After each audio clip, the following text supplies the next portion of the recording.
नमस्कार, मी आहे मयुरी आणि आज मी बनवणार आहे शेवगाच्या पालाचा रस्सा बनवणार आहे, म्हणजे भाजी बनवणार आहे, पण ती रश्शेवाली. तर शेवग्याचा पाला म्हणजे शेवग्याचं झाडाचं पाला, शेवग्याच्या शेंगा, त्याची फुलं, अगदी सगळ्या गोष्टी ह्या पौष्टिक, अतिशय पौष्टिक असतात. आणि ही भाजी मी लहानपणापासून खाते. अगदी माझ्या आजोळी तर खूप जास्त माझी आजी बनवायची आणि तिचीच मी रेसिपी ही फॉलो करते, जी माझ्या मम्मीने वगैरे फॉलो केली तीच. पण ती अतिशय सुंदर आणि अतिशय चविष्ट अशी भाजी लागते.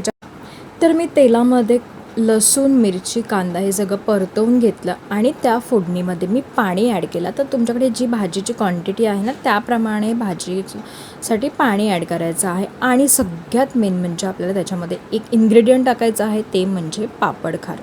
तर लक्षात घ्या, व्यवस्थित ऐका, सोडा नाही, पापड खार आपल्याला ॲड करायचं आहे. आणि त्याच्यानंतर आपल्याला त्याच्यामध्ये चवीपुरतं मीठ टाकायचं आहे. मीठ तुम्ही नंतरसुद्धा टाकू शकता, कारण का भाजी आकसते, सो तुम्हाला मिठाचं प्रमाण जर लक्षात येत नसेल तर तुम्ही नंतरसुद्धा ॲड करू शकता. पापड खारचं प्रमाणसुद्धा अगदी भाजीच्या अंदाजानेच घ्यायचं आहे. तरी ते मी 1 तांब्याभर पाणी घेतला होता भाजीसाठी, कारण का माझ्याकडे जवळजवळ 1 ताटभर अशी भाजी होती. आणि त्याच्यामध्ये मी अर्धा चम्मच पापड खार घातला आणि अर्धा चम्मच मीठ ॲड केला.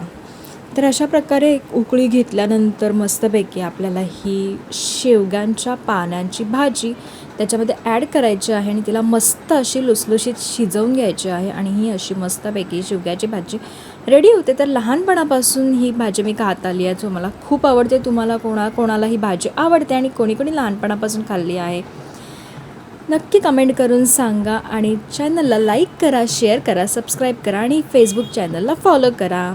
बाय.